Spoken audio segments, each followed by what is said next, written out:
Actually, no, it says it in the website.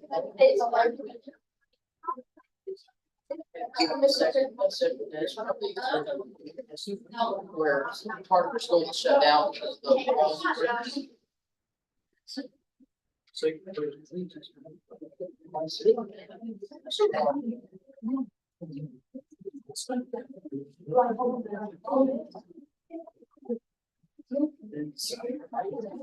Where you sit down, just around you. Like one of the.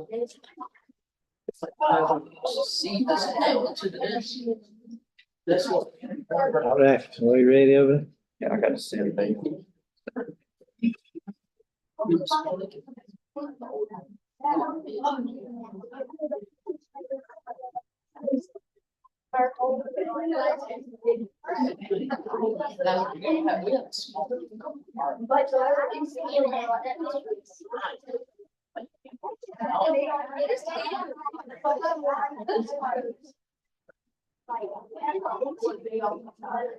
So ours is like a little bit big, but it's not really that big. I miss the old desk, you know, for 5th and 6th grade where it's like the desk of 50. That's what I would. You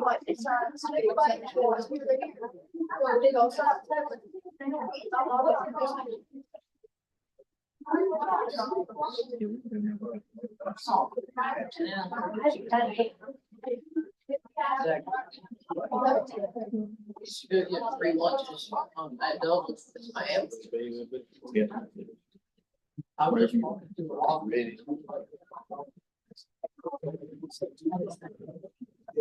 I'd like to welcome all of you to our Monday, March the 11th, 2024 regular board meeting. Thank you for being here. We appreciate all that you do for our students and being here to support them. And at this time, I'd like to call on Mr. McCoy for our invocation. And after that, we have some students from Clarkton School of Discovery that will lead us in our pledge. Let's pray.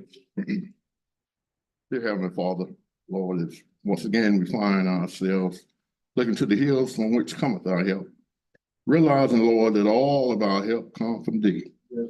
And we would be remiss this evening, Lord, if we didn't acknowledge just how good you've been to each and every one of us. Yes. And for that reason, we say thank you. And Lord, we thank you for another opportunity to serve your children of Bladen County. Yes. We pray that you show up tonight, give us what we're standing in need of. We'll forever give you your name to praise. This is our prayer. Amen. Thank you, Chairman Benton and board members. This time we have students from Clarkton School of Discovery to lead us in our Pledge of Allegiance. We have Quadir Brown, Luke Bridgers, Laney Robertson, and McGill Ventura.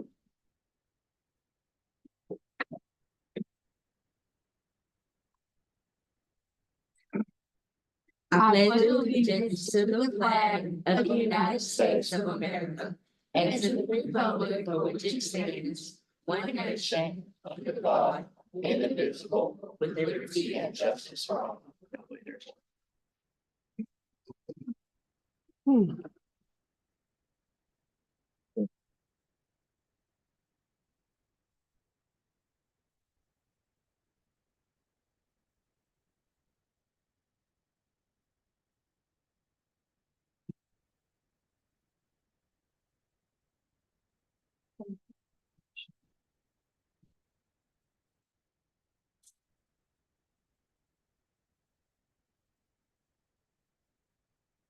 Give the students a round of applause.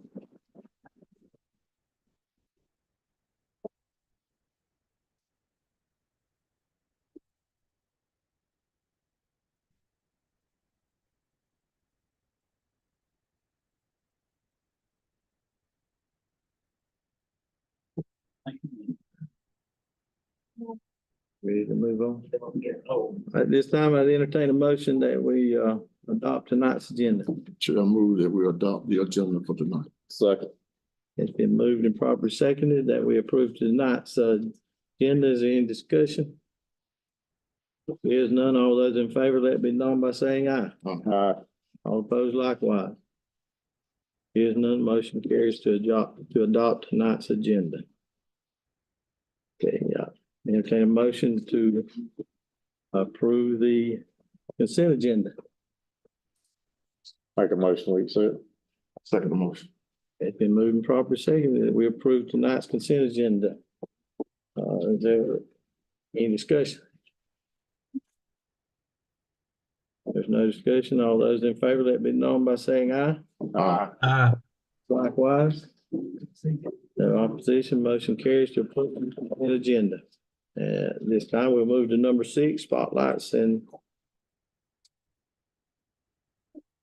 recognitions. Dr. Atkinson, we'll turn that over to you. Thank you, Chairman Benton and board members. Tonight we have several students that we'd like to recognize that are part of our Beta clubs. We had some last month and some additional this month.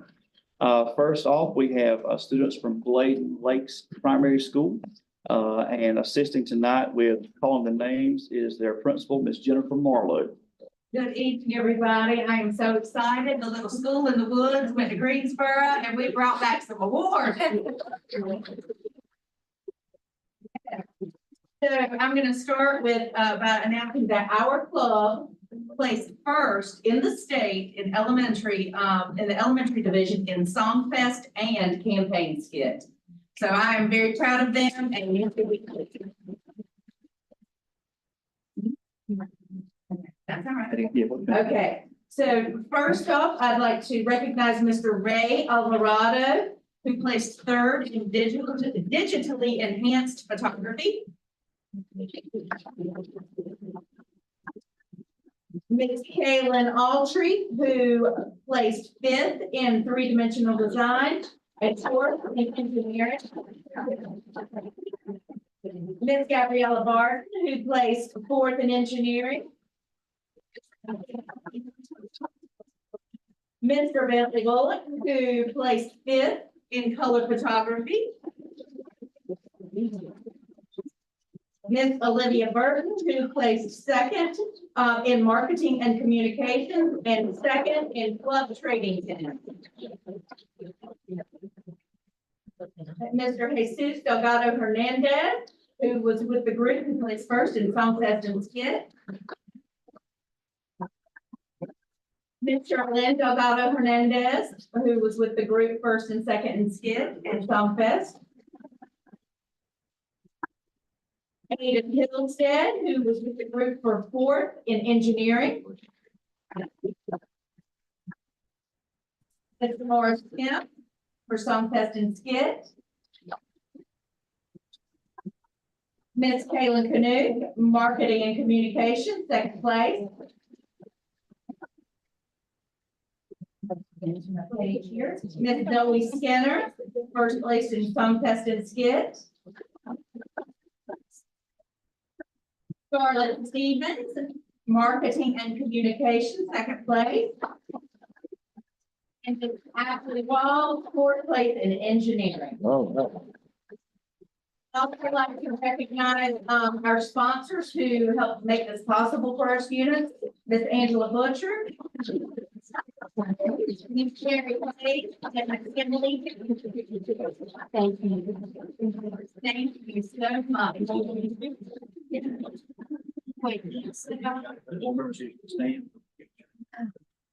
No reference.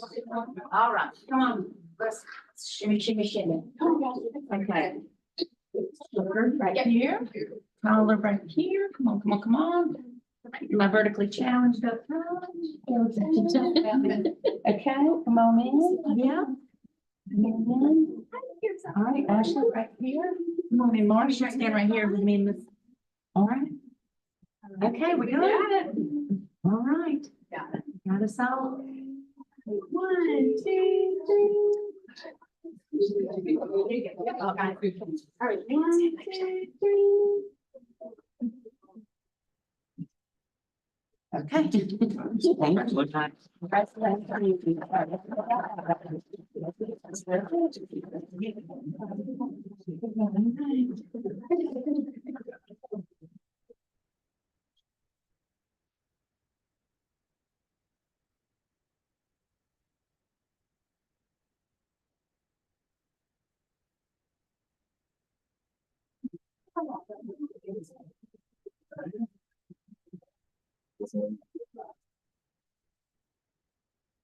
Next,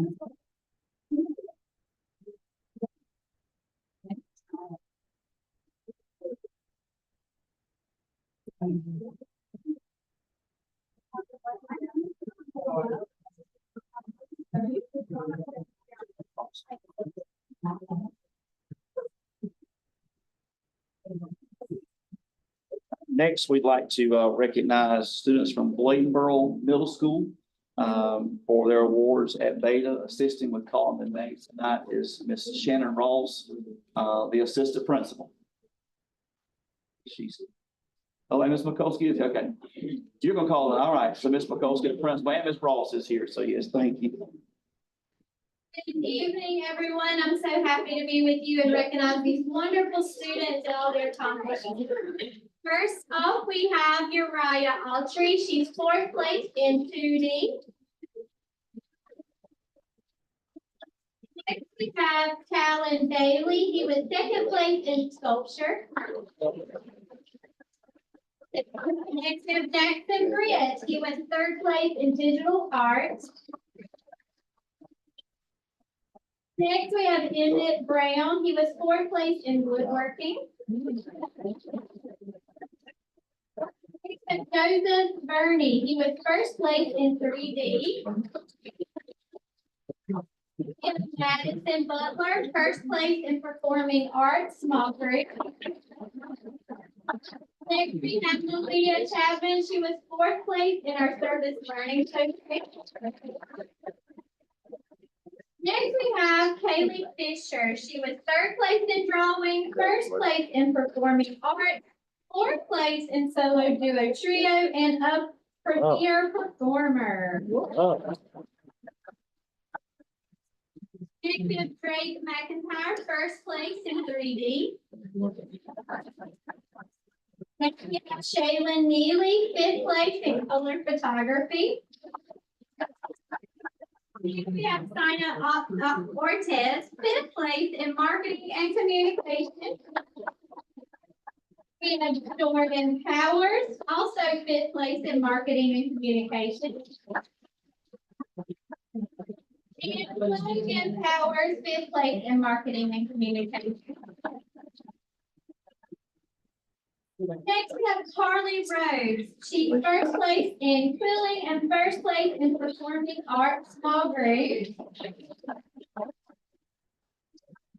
And last but not least, we have Mr. Jaden Ruffin, who got 2nd place in technology, and he is our new North Carolina State Beta Junior President.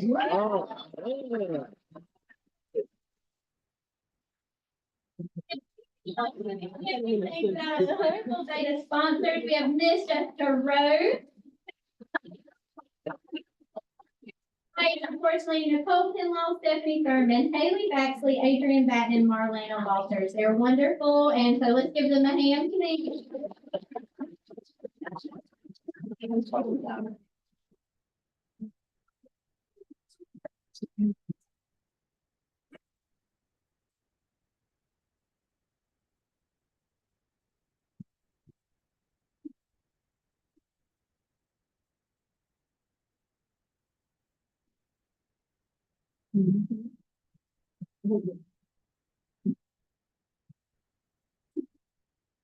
So make sure I can see it right. There we go. That's perfect.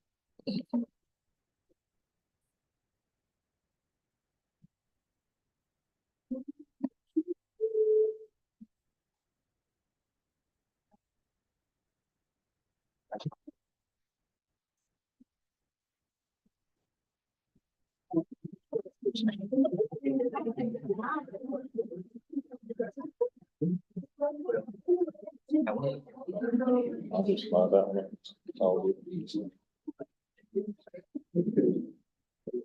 Yeah. Yeah. So, yeah, we got somehow chairs go. I don't know how that happened.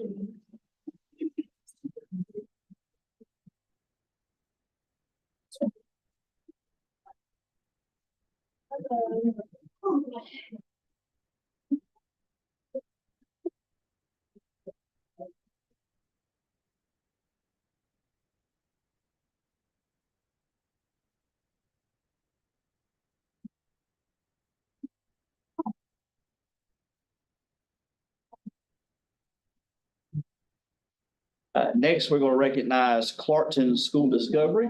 Announcing their names tonight as their principal, Mr. Mark Edge. Good evening. We are so glad to be here to talk about the home of the Blue Devils. We would like to first recognize Mr. Jake Allen.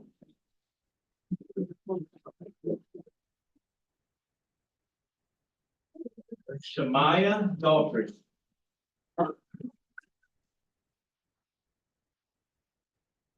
Owen Hall.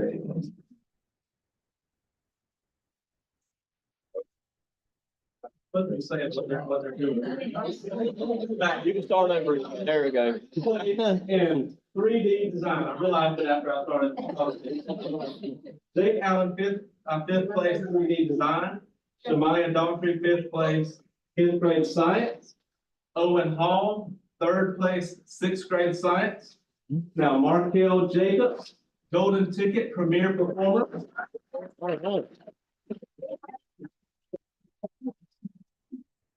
Sky Johnson, third place in 6th grade ELA.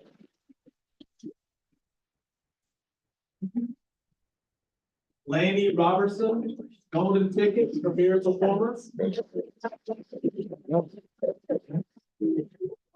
Nazara Rouse, third place, fiber arts. Miguel Ventura, your North Carolina vice president. Ethan White, second place in 5th grade math.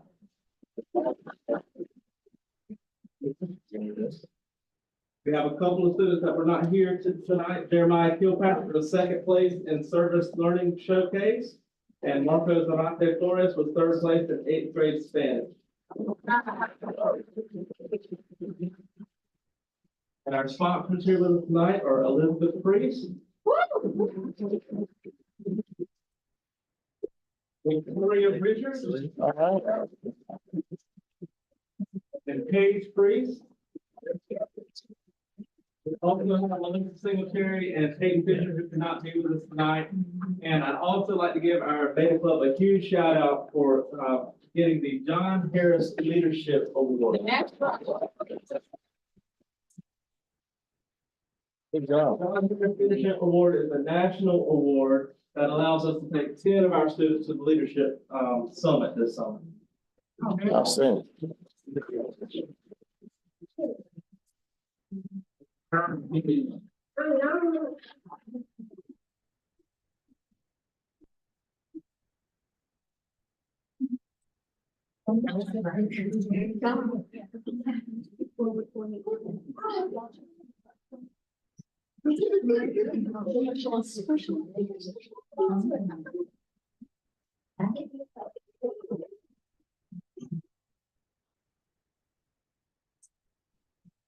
Right here.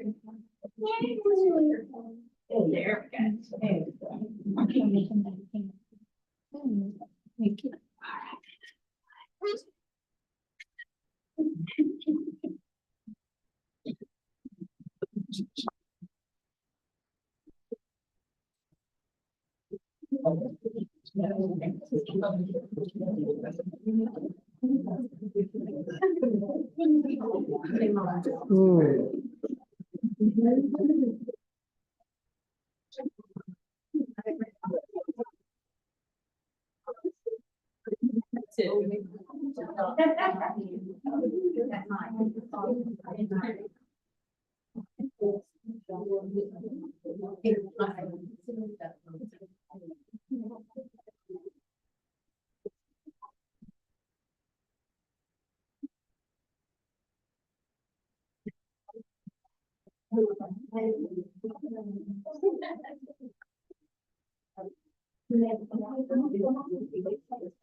Next, we have Elizabethtown Middle School.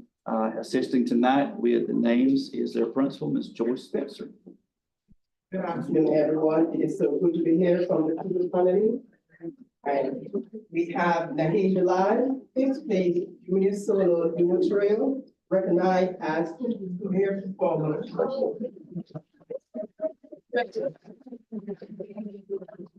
King McCoy, 6th place, on-site painting for elementary school.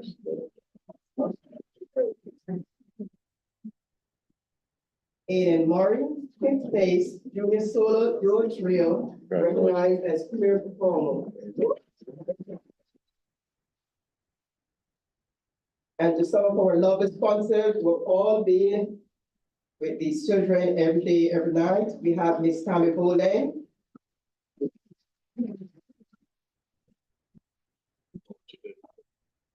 Miss Erica Hoffman. And Miss Latia Kelly and only one.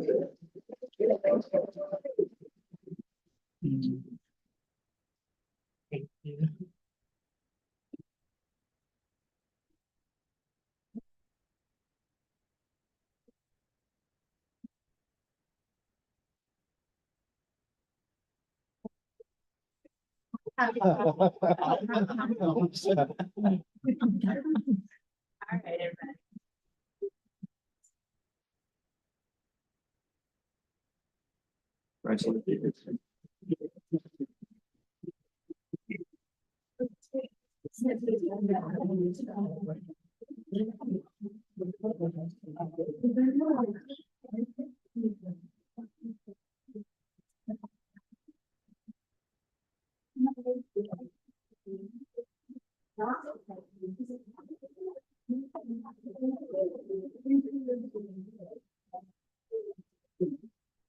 And next we have, I got to make sure this is new. We have Tar Heel School, now. And we're so used to saying Tar Heel Middle School. We have Tar Heel School. So we're, thankful for them to be here tonight as well. Miss Vanessa Ruffin, their principal, is going to assist with calling those names tonight. Good evening, everyone. Brady Williams from Tar Heel School. We have with us tonight Everly Nance, the third place in junior vocalist, and a golden ticket for Miracle Warmer. We have Abner Perez Vasquez with second place in elementary growing. Also won fifth place in elementary apparel design and alternating students' work, and Miss Ellie will be traveling to Savannah in June. Our sponsors, Michelle Bordeaux, Laura Bryant, Amanda Murillo, Stephanie Ness, and C.G. Richardson. Thank you.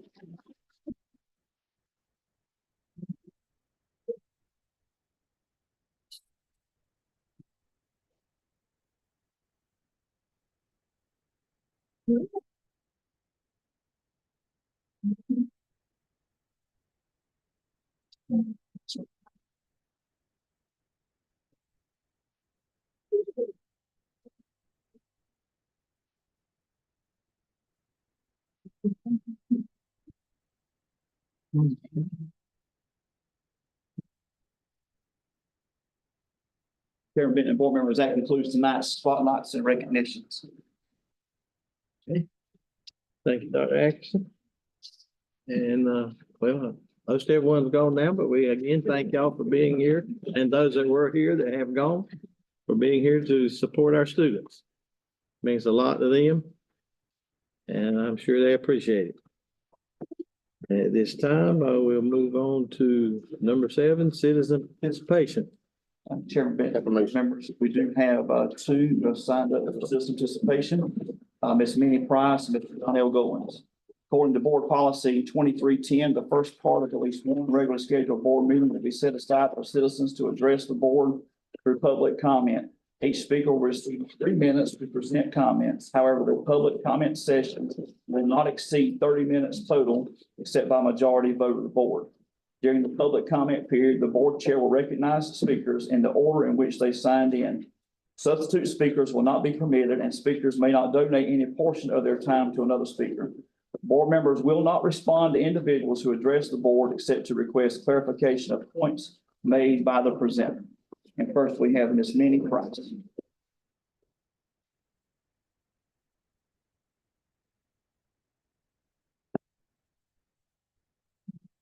My name is Nina Price, and I'm here with a few concerned citizens from the community to ask the board tonight to approve the agreement with UNC for the mental and behavioral health of our children in the Bladen County school system.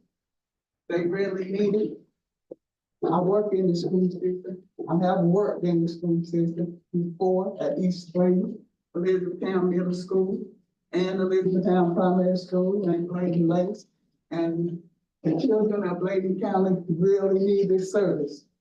And we are here to ask this board to please approve that agreement with the UNC for our children.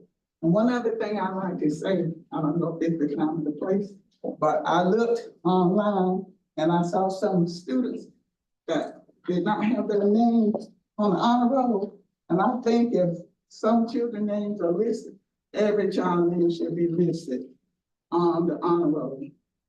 And I looked for my nieces and nephews' name, and I don't see them. I looked for the children's name in my church, and I know that one is on the honor roll. Her name was not listed. So I'm just saying that I think all children's names should be listed on the honor roll.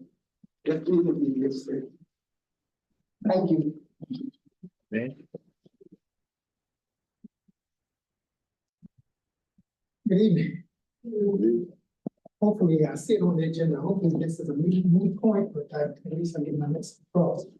Congratulations, gentlemen, on completion of the Tar Heel School completion. I'm a concerned citizen. And my concern is supplemental mental health that you talked about last meeting. The resiliency of our school-age youth is fragile here in Bladen County. Bladen County Schools provides, under the direction of Dr. Atkinson, nutritious meals, clean buildings and restrooms, safety-conscious bus drivers, professional instructional staff, licensed professional school counselors and social workers, and knowledgeable EC case managers. School counselors, which I was one, still am, school counselors and social workers are academically trained to utilize data and other instruments to identify SEL, circumstances, concerns, issues, and deficits. They also work within the ethical and professional standards, knowing when to recommend next level resources. That's indicative of what the two gentlemen, medical professionals talked about last meeting. Gentlemen, I had the pleasure of reading your bios again online. And not one stated any of you have professional credentials to identify SEL, circumstances, concerns, deficits, or issues. In your defense, though, you do have the authority to implement and approve additional resources not organic to Bladen County schools in a timely manner. Every second is vital and can have negative reaction due to your lack of action. Bladen County schools need additional resources today to assist in mitigating some of the systemic mental health needs of our school-age youth. Also, they live in it every day, they live with it, and they're confronted by these issues. I know and have worked with Bladen County school employees who possess a wealth of knowledge, experience, and ideas. My suggestion, talk to them. Who can truly make that motto up there, producing responsible citizens by educating all students with global skills needed for the 21st century, to make it not a cut and paste model. Thank you, gentlemen.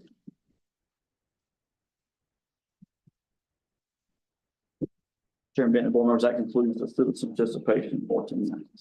Okay, well, at this time then we'll move to number 8, information items. First up is 8.01 Tar Heel School construction update. And Mr. Burris. Good evening. You have in your packet the March monthly report. Group picture that shows the demolition completed is all y'all driven by. You've seen that now. An update of our finances for the project. You can see that we're just about wrapping things up. Completed the building, finished all the major items there. We've also started work on the site, and which because of conditions of the soils and rains, lack of rains, and those kind of things that we've had. We've had very good work on the site. And we've been able to save the allowances that are the majority of those allowances within the site for those kind of risk things that can come up during the construction phase. Attached, you'll see the allowances that we've kept left in the project and the balances that are there. You can see the funding balance, and the line item that's been added to that this time is the balance on the CM at risk side, the 23rd, it's $38,360. That's the balance that was on the contract and the amounts that were within the contract that's coming back to you. And we'll reference that later on tonight with the field house discussion. There will be additional ones, but the site portion of this work is closed out. You can see the construction progress and the amount of billing as expected. It's going down now as they've completed the project. You see a list of change orders or proposed change orders that have come to the project, both the positives and the negatives that are there. Our next big steps is the electric bus units installation, and those electric buses arriving in May, June timeframe. They'll be here. We don't have any outstanding items. Major things we're working on now is making sure the controls are reading accurately. Information that's coming off the production of the solar panels and of the HVAC system within the building. We'll be working on the remainder of the site work and paving of the back access road in its future. And then we've got some final closeout pictures that were posted here. Are there any questions regarding the approval?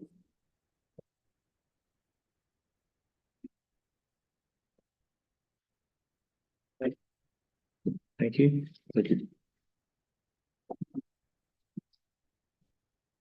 Now we'll move to 8.02, review of the process for redistricting and consolidation. Thank you, Chairman Benton and board members. Just want to quickly overview policy and statute as it relates to school assignment and regarding consolidation of buildings. And again, this is something that we are working through as it relates to, we know we have a couple of areas where we have some overcrowding, and looking at that, we are working on developing district lines. The plan is to bring to you all for information in April a draft of what they may look like, and some other data, as well as anything related to any consideration for any type of consolidation or any changes in school configuration. So what we would like to do, obviously, is provide it to the board in April for review, and then take action on anything that would need to be there in May. Obviously, any changes to student attendance zones do require board approval. Policy 4150 states that the superintendent will recommend to the board school assignment areas for schools in the system. We've been operating under the same ones now for quite some time.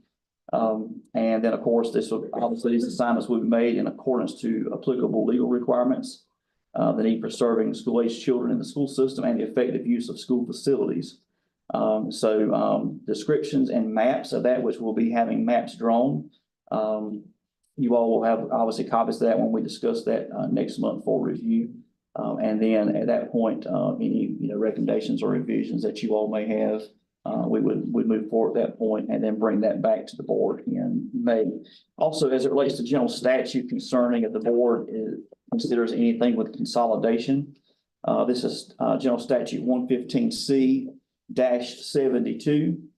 And it says that in any question involving the closing or consolidation of any public school, the local board of education of the school administrative unit in which such school is located shall cause for a study of such school, having in mind primarily the welfare of students to be affected by any proposed closing or consolidation, including factors such as geographic conditions, anticipated increase or decrease in enrollment, any potential inconvenience or hardship as a result of pupils, cost of additional facilities. You had to obviously purchase a facility like we did in Tar Heel. We had a consolidation of Plainview and Tar Heel Middle, or sometimes those may not be with actual costs, except for maybe potentially in doing kind of remodel and that kind of thing.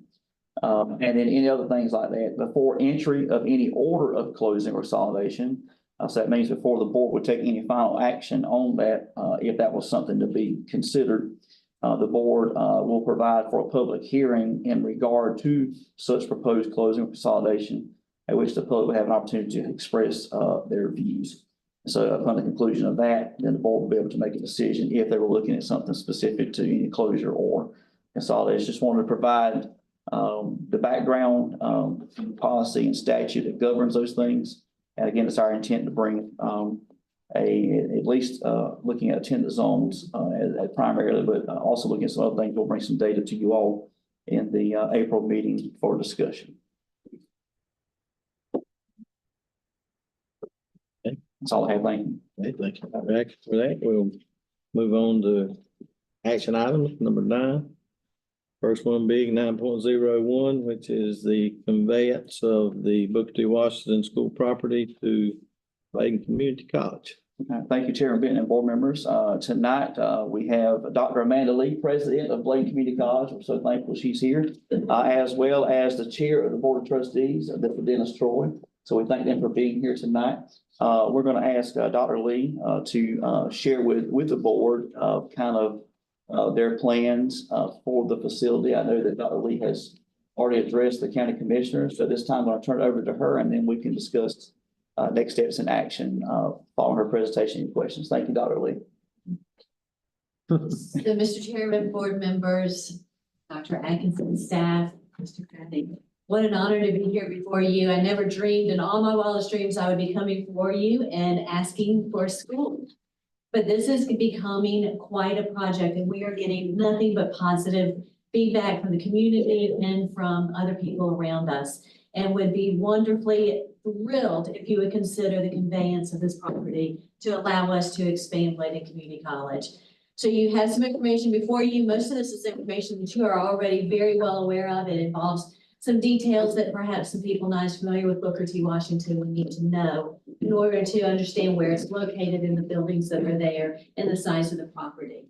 What you may be interested in knowing, though, is, and if you could, I don't know who's scrolling, this is like magic here, but if you could keep scrolling all the way down to that. So this tells you a little bit about what our hopes and dreams are if this does work out for us. And it is our goal to complement the work that you're already doing here with our K through 12 students.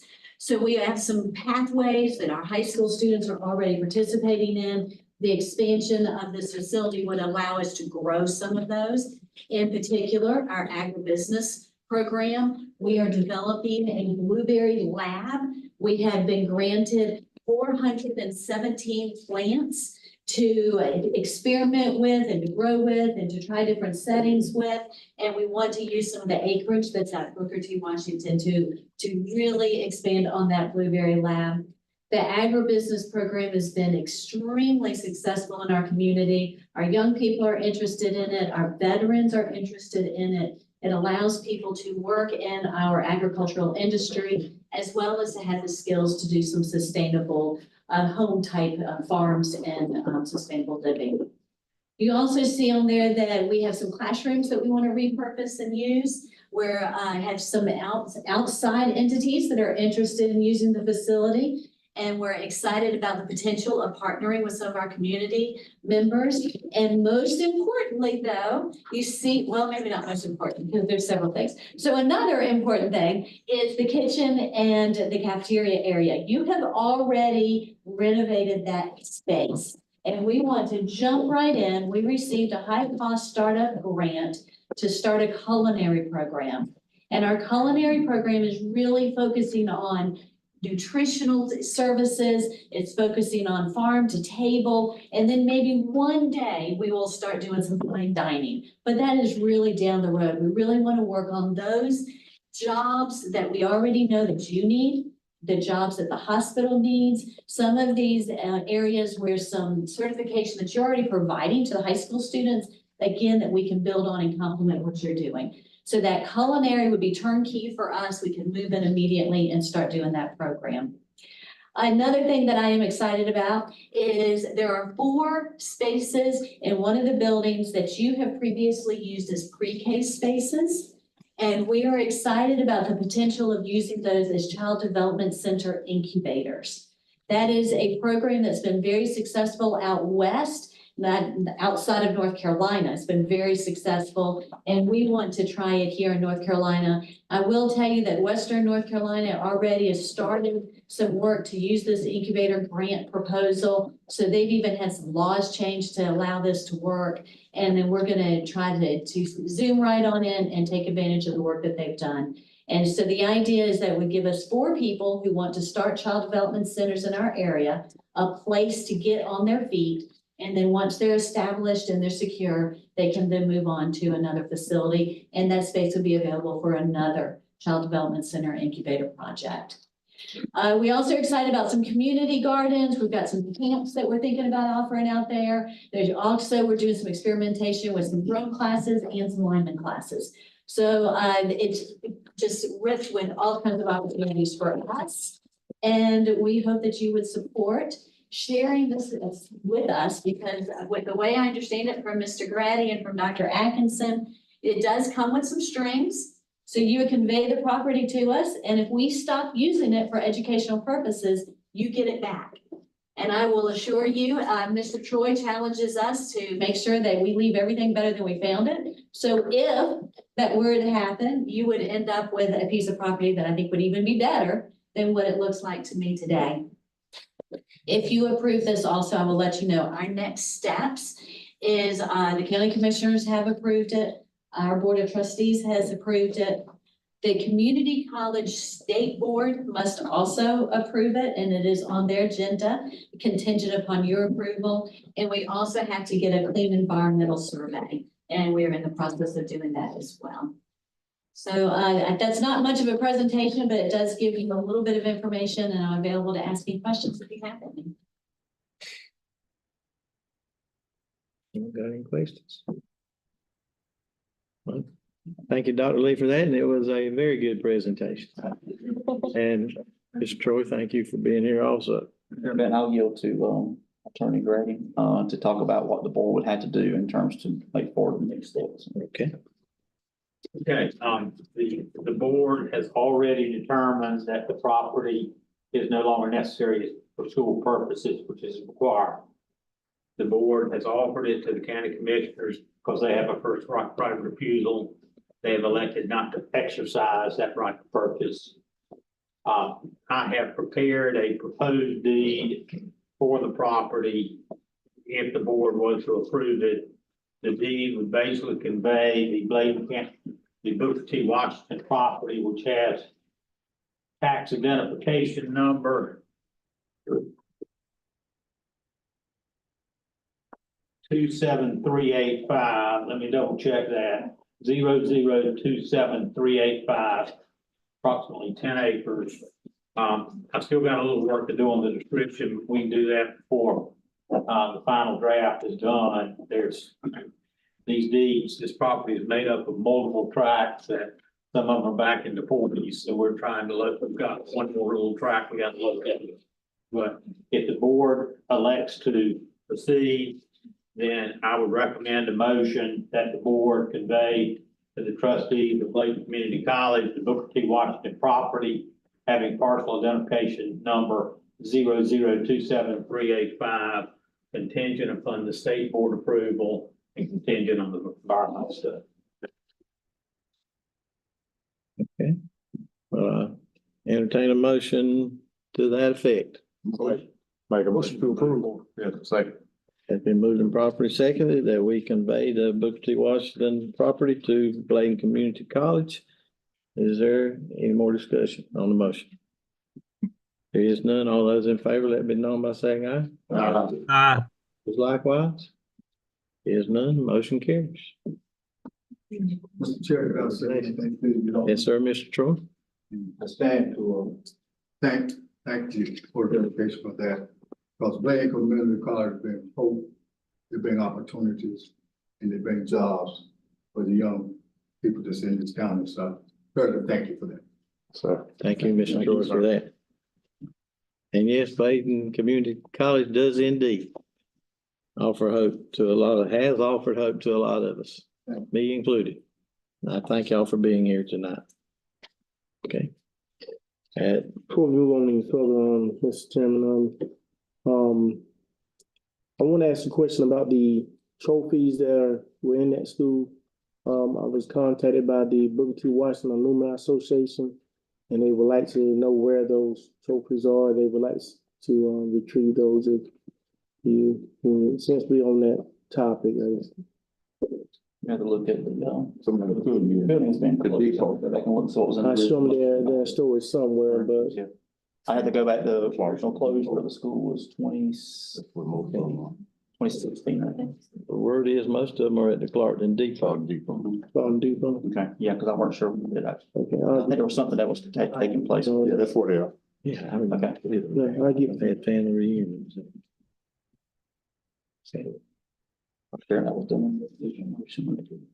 All right, we ready to move on to 9.02 under action items, final approval, Tar Heel Storage Fieldhouse. Notice to Can I proceed. ask that a copy of the proposed deed be attached to the minutes? Yes, you may.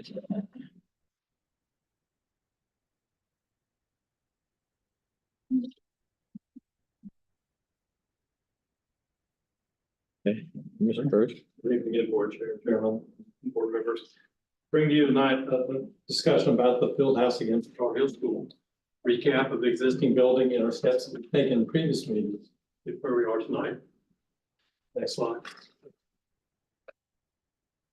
On Friday, we received plans back and was distributed to you from the architect, the sketch of the inside of the field house part of it, and then the storage building and the renovations to the existing building. In the upper left-hand corner, you can see the new addition added onto the existing concession stand. And then on the right-hand side, you can see the layout of the two buildings with the breezeway in the middle. In addition to that, you also received a PDF from the architect of a copy of all those plans, I believe, that gives into more detail with the construction of the building, the plumbing, mechanical, and electrical systems. As a recap to that, though, the construction costs on this slide identifies the items that were in discussion, the renovations to the existing building. Schedule will take about 14 weeks to finish it. After approval of the building permit and with the plans that we received Friday, we can make that application for a building permit. The bid costs from the general contractor this afternoon for the total of $568,316. That does include allowances for things that need to go into the building that haven't been completely fleshed out yet, but they're minor. Again, this would be an open book process with the contractor, Bordeaux Construction. Any remaining funds within that budget will be returned to us, to Clayton County Schools. Currently, under this existing contract, we just have reverted back to you a total of $738,360 for contingencies that were and allowances that were within that original project budget. That, and in addition to any unencumbered funds, it may remain out of the original 47 million or more than sufficient to cover this project or other items that may come up. This time I ask for approval to proceed with the change order to Bordeaux Construction for the amount of $568,316. I'd entertain any questions. Questions? Motion on it. Okay, we have a motion to approve. Second. And moved and properly seconded that we approve the Tar Heel Field House notice to proceed. Is there any more discussion? Yes, what was the total last month that we got as far as the Rub Fest? That was my budget estimate of $350 a square foot. This is coming in at about $317. That was how much? $317. And does this include any septic work? It does. We'll be able to address that.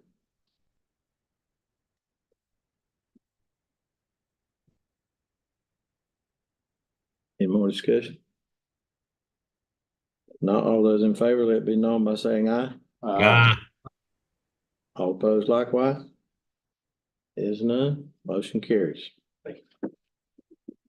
Thank you, Mr. Bruce. At this time, we'll move to 9.03 UNC Health Agreement for School-Based Services. Thank you, Chairman Benton and board members. Last month, Dr. Zach Feldman and Dr. Mike Steiner were present to discuss. There was additional follow-up questions that were sent to him. Those have been shared with you all. Received those, I think, Monday or Tuesday, and have also been added there in the board docs. I know we had general discussions in February, here in February, obviously. And then so at this point, we need to find out what is the board's pleasure concerning the UNC agreement for school-based services. Motion to approve. Well, I think we need to have a motion to this table, I believe. That's correct. We need to have a motion to take it off the table. Yes.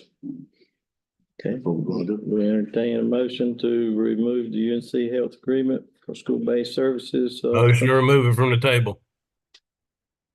Got a motion from Keith. Second. Need a second. Got a second. Okay, it's been moved and properly seconded, that we remove it from the table. Is there any discussion? There is none. All those in favor, let it be known by saying aye. No. All Aye. opposed? No. No. You need to do a voice vote.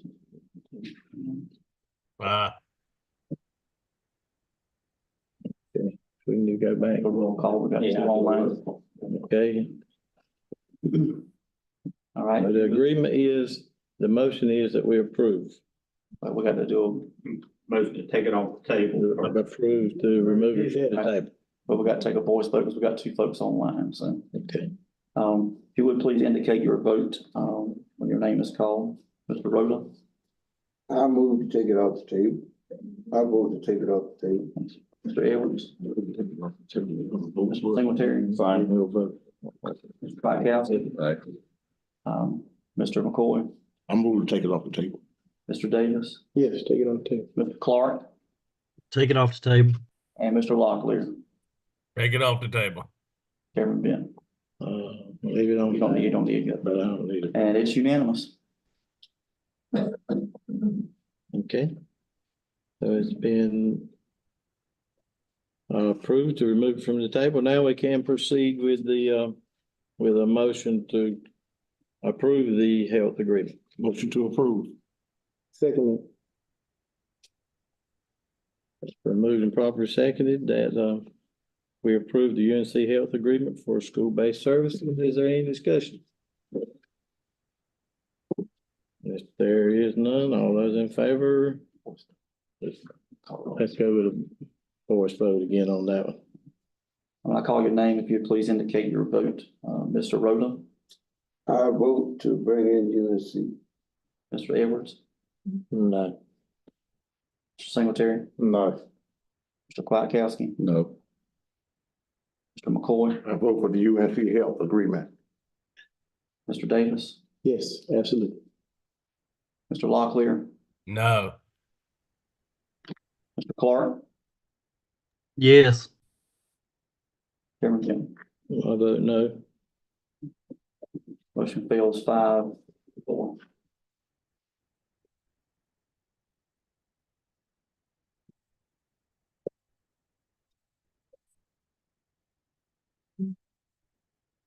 Okay, we move on to 9.04 recruitment retention plan for 24-25. Atkinson. Second, I'm sorry. Chairman Ben and board members.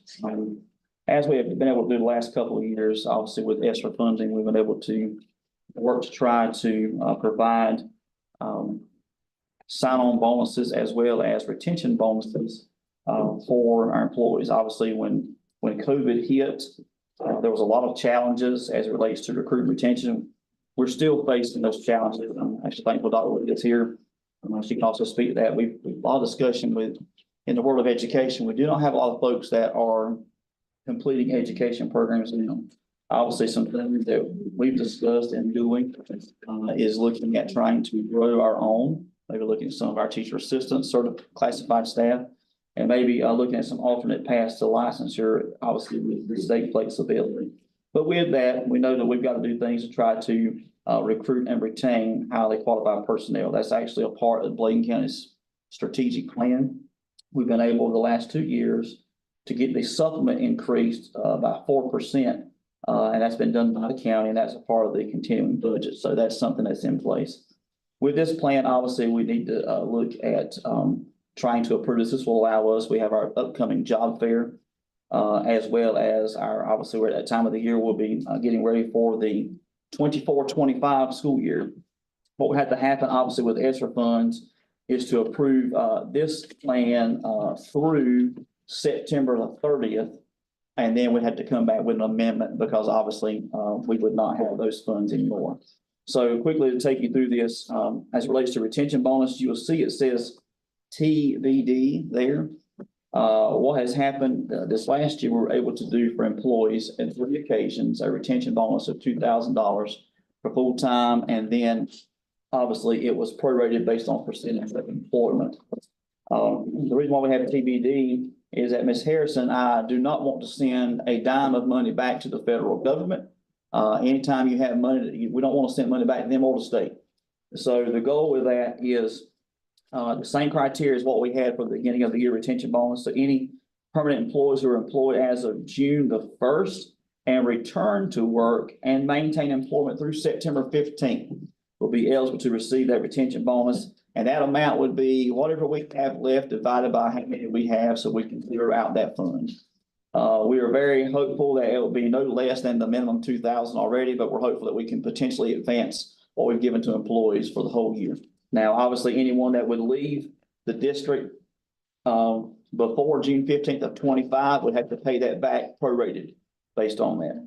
That's what we've always had. So those folks that accept the retention bonus, obviously, we want to retain them for the whole academic year. That's the same we've always had for other bonuses, tuition reimbursement, all those things are still the same. So we've used that before. The sign-on bonus is very similar to what we've had before in the past. This would be effective beginning for recruitment for the 24-25. So the job fair would be the official kickoff. This will be through the end of September. Very similar amounts to what we've had, just a slight reduction on one. This would be the initial residency license will have a $2,000 sign-on bonus. Permit to teach or emergency license or eligible to hold be $1,500. Classified would be $1,000. Anyone with a master's degree or national board would be $2,500. And for any hard to staff teaching areas, typically that's like EC or any areas we've had difficulty to recruit in. Sometimes mathematics is one of those.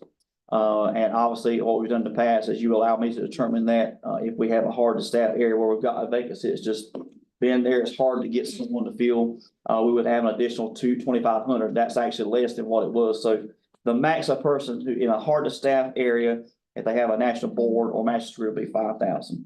Now our plan obviously is as we begin thinking about requests for the upcoming year is to ask the county to support us in this, as well as looking at Title II funds, because that also deals with, obviously we're working with high quality personnel. So I'm requesting the board to approve this recruitment and retention plan for 24-25 through September the 30th of 2024 tonight. Motion to approve. Second. Okay, been moved and probably seconded that we approve the recruitment and retention plan for 24-25. Is there any discussion? Yes, Dr. Atkinson, have you talked with anybody like with ECU when we went to the I think the state conference? They had a really good program. I think we need to get that information out to some of the teacher assistants and stuff. They could really get a great education. Right. They need on the dollar. And we have talked with them, and one thing we've looked at is we've had a direct correlation with them through our Begin Teacher Support Program. Also, I was asked to serve on the advisory board for UNCP's School of Ed, and they're interested in doing a program with us as well. One thing as well with UNCP, they're one of the institutions that has the $500 tuition for undergrad max. Obviously coupled with that, one thing I'm looking at proposing is if obviously we have our tuition reimbursement program, and that's up to $850, correct, Ms. Harris, per year, and that is done through the Title II program. anyone that's looking toward an education program could apply for that, certified or non-certified. That could be someone going for a master's degree. So even with that, $850 would cover almost all but $150 of someone that will want to go for the year in that. But one thing we've looked at and some districts have considered doing is to maybe have a scholarship of 5 classified individuals per year to support them in getting their teaching license. And with that, part of that agreement would be that we would pay the tuition and fees in full. Title II would be a support for that. And that we could do that with the contingency that they would work for us as a teacher for whatever period we designate. Usually it's 3 to 5 years. So that's something we're kind of looking at doing. Once we know more of what Title II's budget is going to look like, that's a federal budget. So if that comes out later, I'm looking at bringing up plans and that's you all to support a scholarship program. We could do that for up to 5 classified employees a year. They would apply to it, obviously have a committee selection, but we would do that to help grow our own even more. And then obviously working with our community colleges as well. Part of that work, especially folks in the early childhood program, being an avenue for them for field experience and being able maybe to potentially work to bring some of those folks on board with us as well. So that's kind of an extension of this, but I agree, Mr. Edwards, anything we can get our hands on, we're wanting to get out to our folks, and we forwarded several things. I know East Carolina's been one of those, but we want to really encourage them that we want to support them. Because I'll tell you, we have some very, very dedicated paraprofessionals that I think can step into our class, they're already in the classroom, but they can step up and be effective teachers in our district. And I think it would be worth our while to do all we can to invest in them to stay with us and to move to the next step in their professional career. Yes, sir. Any more discussion? If there is none, all those in favor of the recruitment retention plan for 24-25, they'd be known by saying aye. Aye. Hey, Chairman, can I change my vote with the field house? I want to change that vote. I didn't say anything, but I intended to say nay. Can I do that? I didn't hear which vote you were talking about. The field house. And the vote's already been completed. Okay. Put it on record that I wanted to vote nay. Okay, and 904, the one we just voted on did pass. Recruitment retention plan for 24-25. Okay, now we'll move on to, in our action items, to 9.05 digital science project. We got Ms. Brown and Ms. Harrison. Mr. Board Chair and board members, at this time, we're asking for approval for our digital signs at our schools. We had 4 bids and United Signs came in at the base bid of $30,000 per sign. So at this time, we're asking for your approval. We're gonna be using our ESSER funds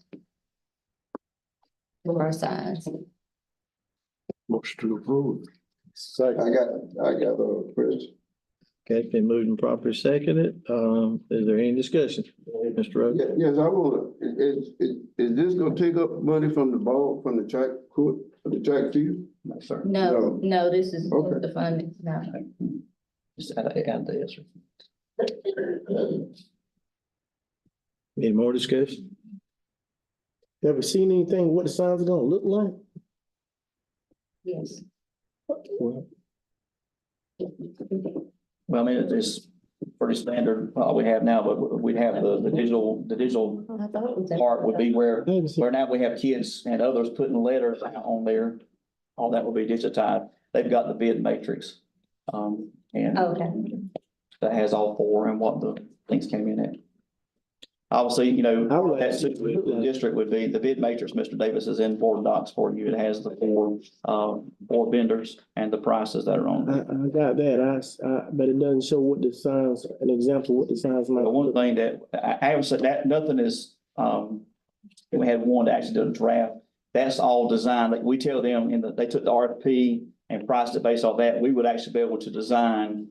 We have full flexibility in what the design, it can be one that's on the ground, one that's on a stand. We can do school logos, that kind of thing. So that's all done after the fact. Okay, I understand, but it doesn't let the board know as a board what's offered. And we have the right to know that. I understand you're gonna design it, and then we'll approve that design. What we're asking the board to approve tonight is the winning bid from the RFP that was posted per the regulations of ESSER. The design will be done after the bid is accepted because we have flexibility, because the RFP told every vendor what it was that they were being asked to do. So, at that point, you know, we don't have drawings from all four because all four didn't submit drawings. But part of the process is they can't do anything until drawings can come. If the board decides as a part of their motion, they want to approve the designs of that, but typically that falls under administration to do. But if the board's pleasure to do that, the board could do that if y'all want the designs to come back to you all. But tonight we're asking you all to approve the winning bid for that to move forward. But if the board's pleasure, then you all can, if you want to approve whatever sign looks like, that would be the board's pleasure. Yes, ma'am. Can I add to that, this money has to be spent by September 30th, or you can't use ESSER funding for that. So if you're I have to approve the design at the next board meeting, that's gonna put us a month further back. So just keep that in mind as you make decisions. That may be up to about, I'm all for the signs being done. I think that was discussed months ago. Right. Matter of fact, I think I was one of the person who brought it up. If I remember correctly, technically. But it's still, you got a blanket amount of $30,000. What are we getting for that $30,000? I think we need to look at examples of what those signs will look like. The RFP, Mr. Davis, explains what every vendor was to price that on. You don't get what I'm asking you, Mr. Dr. Atkinson. I'm clearly understanding what you're asking, Mr. Davis. You're asking what were the specifications of the signs? The RFP that was published on the website and everywhere else it had to be, told vendors, this is what you need to price these signs off of. So that was the specs that they were given. Through that, they could always give alternate specs that they want to. But this is just to get it moving forward. And then if the board wants to approve the design of what that sign looks like, then you all can do that because this is locking in. Because we can't move forward with the design phase officially until we have a purchase order. They'll have a team that will come and draw those. But if the board wants to see all of those signs, then you all can do that. But that's at your pleasure. All right, now we have a motion on the floor to approve the digital sign project. Is there any more discussion? Any more discussion? There's no more discussion. All those in favor, let it be known by saying aye. Aye. All opposed,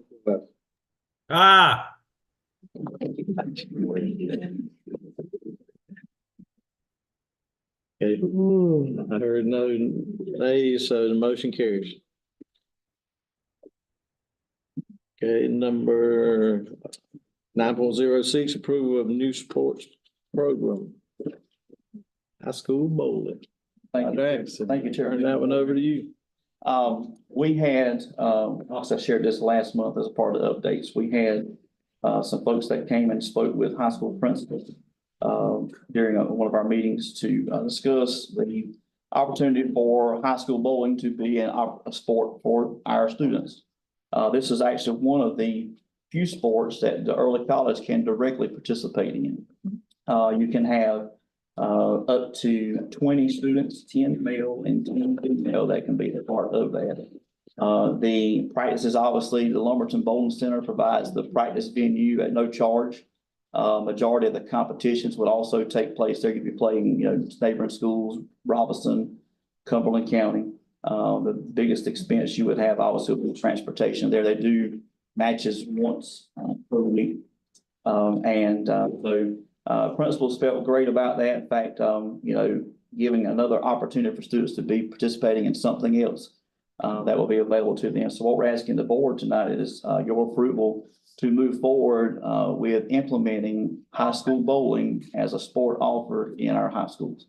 Question, Columbus County, do they have a league? I know West Columbus has a team. I know White have a team. They may, yes, sir. And I think they bowl over there. All that's done in Lumberton, and there's a couple of places in Fayetteville they'll bowl. Yes, sir. But I did know West Columbus, but thank you for Whitefield. We do have neighboring schools, and it's not a very far venue they would have to go. I think they said, and Ms. Brown, correct me if I'm wrong, I think that was 12 to 14 weeks that they did that. So, and then they have folks that will be there working with students as well. They have some coaches, actually scholarship opportunities for students there. They shared that The bowling center in Lumberton actually gives a direct scholarship to students, and then the association would have opportunities. In fact, one of the gentlemen that came with them was from Fayetteville State. They have an active bowling team, and they've been able to give almost basically a full scholarship to students, and that's another opportunity for them to participate. And some of these folks, I think, they shared a story of one student who's going on now, who's actually a part of the Pro Bowling Association and is bowling professionally. But again, just another opportunity for students to be engaged in an extracurricular activity. Motion approved. Second.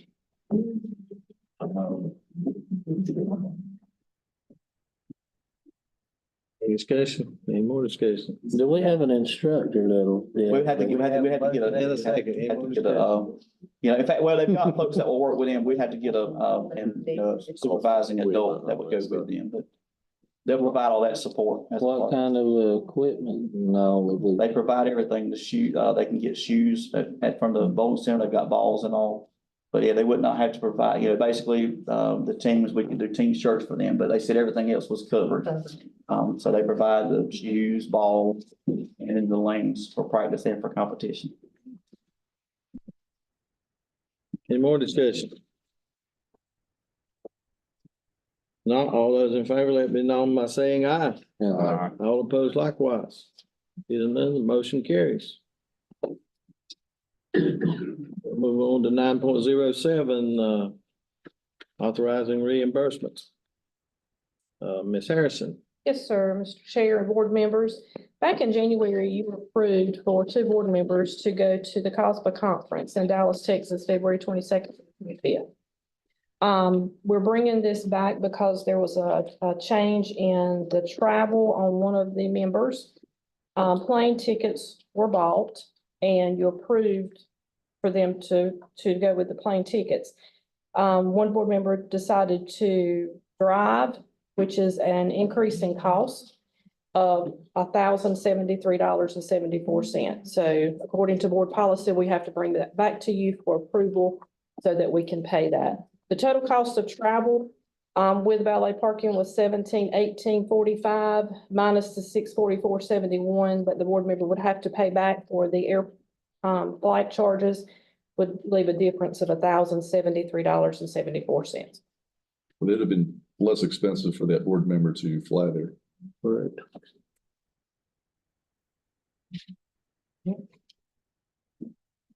So we're bringing back to you for approval. I make a motion that we approve it.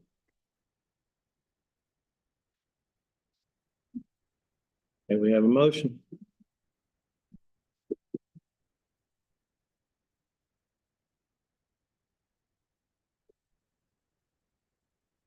Don't have a second. I guess it dies due to the lack of a second.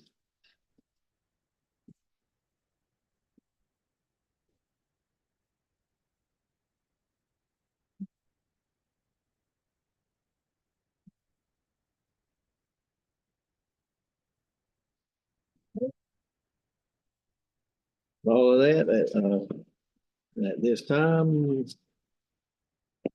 I'll entertain a motion to go into closed session for the purpose of discussing personnel as per NCGS 143.3 to consult with an attorney if needed as per NCGS 143.3 and to discuss student assignment and student discipline as per 1574 Family Rights and Privacy Act. Move that we go in closed session. Second. Moving properly stated. All those in favor, let me know by saying aye. Ah. Motion carries. We're going into closed session. Be back shortly. Hope. So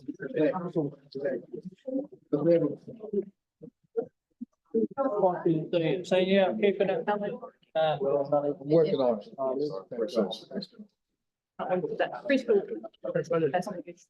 You might want to be added to this. Yes, sir. Hang it. Go. Yeah, and then hey, thanks, sir. Them Bulldogs. Have a good one.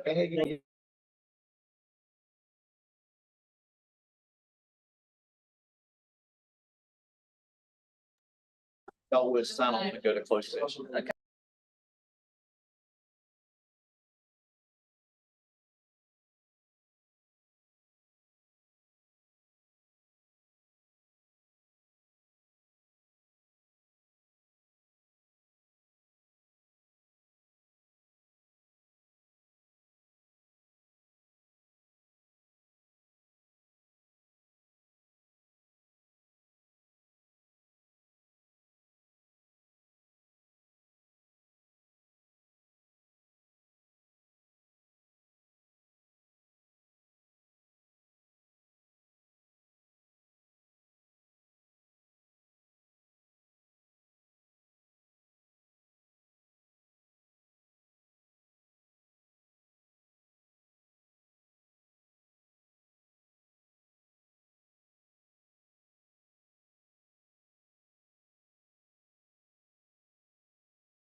We need a motion to come out of closed session. Make a motion to come out of closed session. Second. Motion properly seconded that we come out of closed session. Those in favor, let it be known by saying aye. All opposed, likewise. And opposition, motion carries. Okay, we are now back in open session. And we have a personnel action item. I'll entertain a motion that we pass our personnel action item. Move that we approve the action item. Been moved and properly seconded. Is there any discussion? There is none. All those in favor, let it be known by saying aye. Aye. All opposed, likewise. Opposition, motion carries. Okay, that brings us to number 12, matters of interest to the board, and we'll get some updates from the conference. Mr. Hartfield Davis and Mr. Keith Locklear.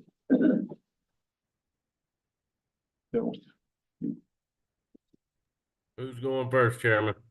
You can go. You can go, Mr. Locklear.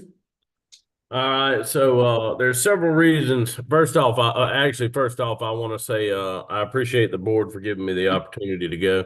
But there's several reasons I go or I went. I learned first off, we get to network with other school board, if you will, members from around and superintendents from around the country to figure out, you know, how they're doing things, how we can relate, how we can do things better. And a lot of the classes that I attend when I go to COSBA are leadership development and governance, and how to use the good relationship you have with the superintendent to make it better for the children.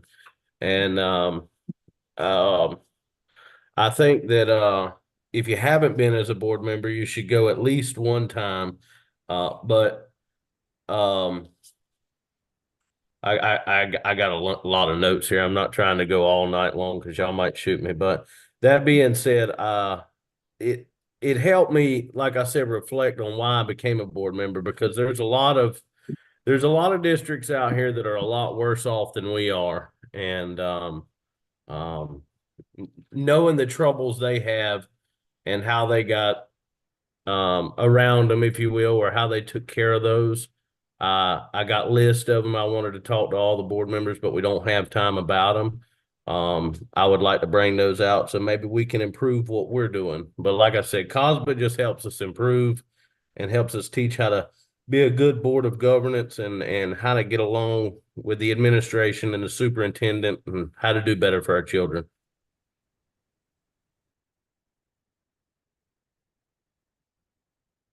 Thank you, Mr. Keith, for that. We appreciate it. I'd like to also thank the board for allowing the opportunity to go. It was instrumental. Learned a lot. Got to rub shoulders with a lot of personnel and see how they were doing things in their districts and in their schools, as far as building schools and what they pay attention to and how they relate in their district. Learned some things about school safety that I wasn't aware of.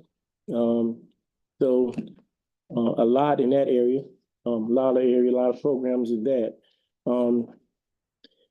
The major thing that I wanted to make sure I bring up, because, you know, even the school safety thing was, they talked about having dogs in the schools, you know, and I know at West Bladen, we had a dog that we always kept in the I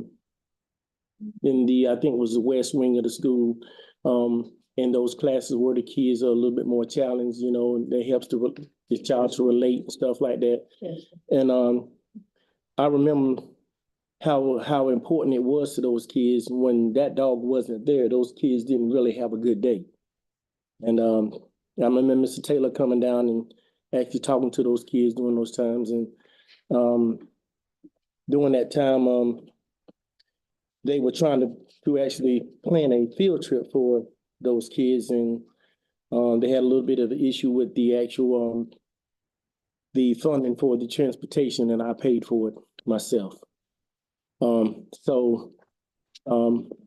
a lot about that as well. It's very, very important. You wouldn't, if you would know how many people actually came just to meet that dog. It was crazy. I mean, they were lined up just to take pictures with this dog. And to speak to the representatives about how important it is. So dogs are not only just used just for investigative purposes, but to help mental health. Another thing was in the mental health perspective of which I'm kind of astonished about this UNC Health thing. We don't have anything in place right now other than just the coastal horizon stuff that we have. But we need so much more. Do we have coastal roads? We do, but they're having some challenges as well, with staffing right now, so, they Didn't tell it to us.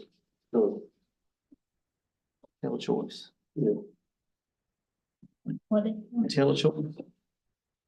Was that might have been an AC contract for those services. I'll have to go back and look, Mr. Roden, and see, IntelliChoice. Can I ask a question while go ahead, Like I said, we need something. I've talked to Dr. Axon about other agencies that have been brought to my attention because the parents call and they want to know what's going on, what's being done. Staff members call and or send messages about things that transpire with kids, behavioral issues, and it all relates back to mental health. We need something in place for our kids. They have issues that, I mean, I've been contacted by staff members, district members. Hey, go down and actually look at this and look at that and take a look at what's taking place. The kids they're struggling and we have to do something for them. It's our responsibility to make sure that we give them everything that we can possibly give them to have a better chance at a better education and a better lifestyle. And when we don't do that, I think we're failing. That's my opinion. Nobody at this table has to agree with it. That's my opinion, and it'll remain my opinion. So if there's an opportunity, I think we need to entertain it. I know there's other agencies that we've talked to, and I didn't just immediately agree that was a solution to the problem. I mean, I did my homework, and I said, well, what can you offer us? And at what capacity can you offer? And they, of course, answered the questions, and I checked into what they said to make sure they were doing things. And I think we had some issues with those agencies. We had actually tried to work with them before, and they didn't meet all the expectations that they put on the table. So therefore, I understand, but it doesn't negate the fact that we need something. We need something, and it's our responsibility to provide it. Now, this last month's meeting, I asked a question about notes. In my notes, I asked a question about how would the kids be screened. I got nothing from that. Nothing. I mean, that's important. Would you ask that to? I asked that to UNC, and I asked that we have it. They wrote it in the thing there about how it will be screened. They said they'd screen the same way. No, I'm saying the meeting when they actually came and spoke. You won't hear that night. Okay.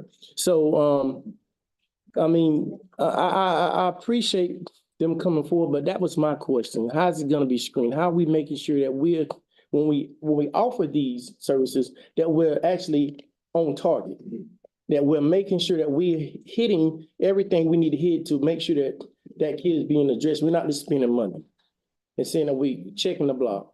That was my only question in that. And that's still my concern. But we have to do something. We have to do something. So, and I don't want to really speak too much on it.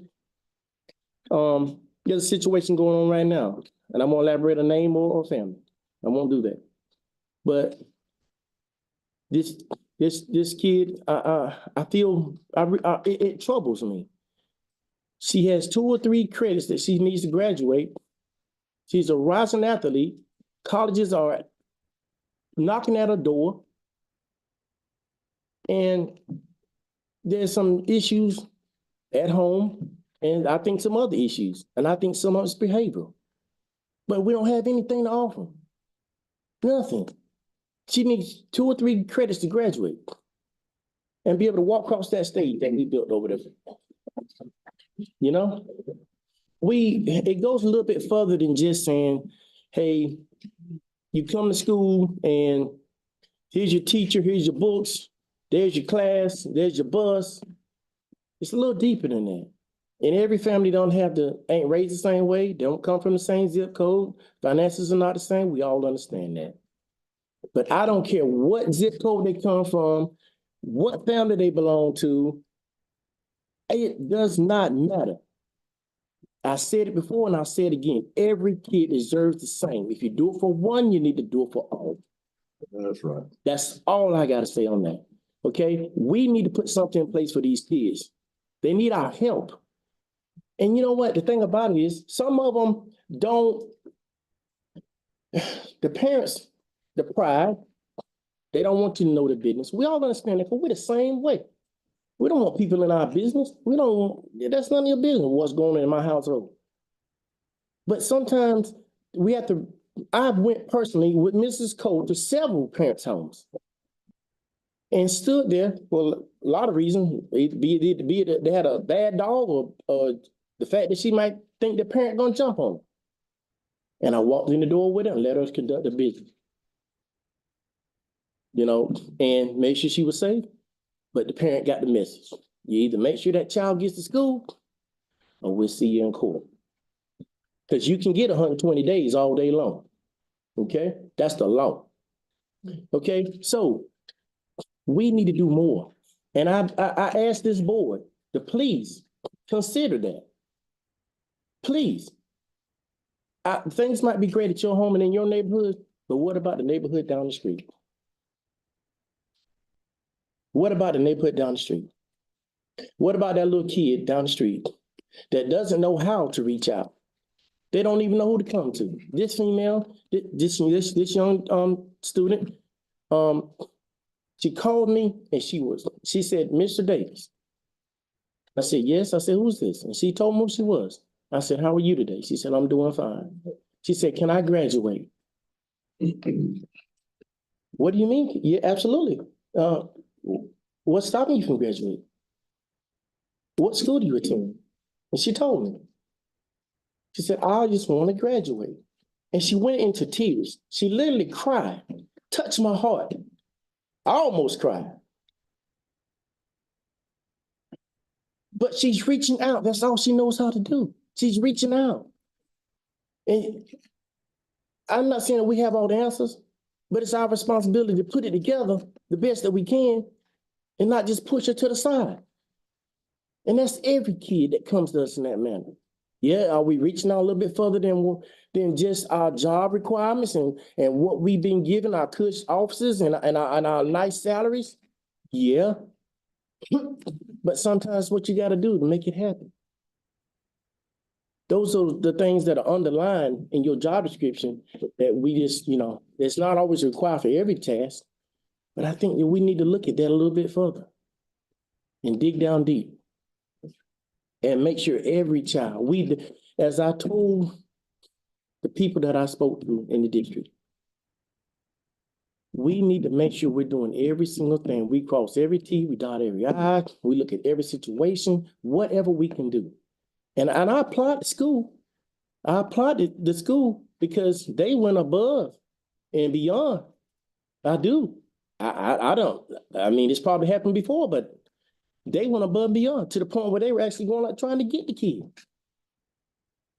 Yeah, so I mean, that right there is that's going above and beyond. And I applaud them for doing that.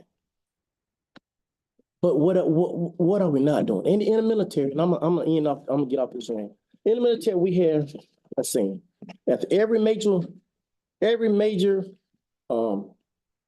mission that we go on, we have a little acronym. It's called AAR. It's called an after action review. It says what you did right, what you did wrong. Now what can we do better? And that's what we need to do. That's what, I don't think we're totally honed in on that. You know, we look at what all we did, and we did a lot. What we did wrong, if any, but then what can we do better? So that the next time we can help that next kid a little bit, we're better prepared to help that next kid. These mental health services are important, and these kids need them. They need somebody they can talk to. They need somebody they can relate to. They are very important. And if we want every kid and we say we want every kid to graduate. I remember last graduation, there was at least, 15 students who didn't walk off the stage for one reason or another? Because I asked you, Ms. Brown, why these kids are not here? Well, they didn't want to come, or this was the situation. I used to be one of them troubled kids. I used to be one. He can tell you that. He can tell you that. I used to be one of them. Thought I knew it all. Yeah. I ain't scared to tell you, because I know where I come from. I ain't scared to tell you. By the grace of God and a great grandmother and a grandfather. Oh my God. And that's what she has. Her grandmother is fighting for her. Her grandmother talked to me. She said, Mr. Davis, please. So I ask you, Mr. X, please, Dr. X, check into this, do whatever you need to do. But please, try to help this child to graduate. Please. And I will say this on behalf of the administration. I think we, with every resource that we have, or I can speak to since 2021, that we have tried our best to get any resource that we could or any opportunity. We've employed the credit recovery. We've expanded that to kind of help those that may be missing graduation credit. So we're trying to look at every avenue that we can. One of our challenges in this area is access to some of those outside resources. But I mean, are we perfect? No. And if anybody ever said they were, I don't know of one perfect person ever walked the face of this earth. His name was Jesus Christ. And none of us will ever be him. We want to strive to live more like him. But I agree. We always need to go back and see if there's anything that we're ever missing, what is it and what can we do to improve from that. But I think that we continue to look for every opportunity we can. I mean, I'm encouraged by even with the partnership with BCC, there may be kids that have that interest even in like culinary and those other programs that we may not have had offered before. So we've tried to even expand opportunities, you know, because one thing I think that we have fought with Raleigh is that they believe there's a cookie cutter response to a child graduating. We've got kids, their end goal may not be to enter a 4-year institution. They may want to go straight into the workforce. They may want to go into the military. But every course pathway really that is laid out now really drives them to a 4-year. For example, you think about the math. We got math 1, math 2, math 3, math 4. My daughter had just finished math 3. She took us a 10th grader. By the grace of God and a loving mother-in-law who was a great math person, you know, she got a lot of support. And she typically is a very, very strong student, but she had a struggle with that. But to go beyond that, you know, when I think about not every child wants to go the same path. So what we've tried to emphasize and say, we need an other pathway. So if a student wants to go military path, that we lay out a clear pathway. They may not need math 3 or math 4. They may need technical math, but give them the skill sets that are appropriate for them. We have pushed a set of guidelines for every child. And we know, like you said earlier, not every child is going to perform the same way, follow the same kind of pathway or do. So we've got a lot of stakeholders and Raleigh especially, and even federal guide, accountability model. I'm going to talk about it a little bit here in my update about some changes they're proposing. But even in that, there's just so much that needs to be done because we need to provide multiple pathways for kids to be successful. But right now, I think we have 2 sets. We've had the occupational pathway, and then you've got the Future Ready Core. They have not changed that. And I know Mr. Goins and Ms. Ruffin Cox have been counselors. They can tell you that we've had those two really set defined, and there's no flexibility. You have very limited course options in those areas. But they've got to understand that for every child that's to be successful, it's got to be something that's going to pique their interest. Right. And it's got to be, are you really giving them, if they don't need Math 3 to go into the career path that this is what God has placed on their heart. This is the pathway they believe they're going to go, what they've been called to do. We shouldn't have to force them to take Math 3 and Math 4. But right now, the way it's set up, they have to take those courses. So, I mean, I think there's some policy changes, even at the state level, that are going to have to happen, because I've been all for, we need to meet the kids where they are and what is their future end goal. It's been brought to their attention. It is. It's been brought to their. It is. It comes out in the council. It's a lot of it, and we've tried to be, on our end, as flexible and provide as many opportunities. One of our challenges has been some of the resources. One of the things that's still lingering out there is Leandro. If they would ever fund Leandro as a district that's low wealth, it would make it more equitable for districts like us to have access to some of these things. We can't attract some of these folks that Charlotte and Wake and everyone else, they're throwing all this money at, that they can say, look, but the kids of Bladen County are just as important as the kids in Raleigh and the kids in Charlotte and the kids in Greensboro. That's right. And we've always said that, but we have been fighting that for a very, very long time, but we've got to have some change, some systemic change. But, we're always looking at what can we do, to improve not just academically, but every part of the child.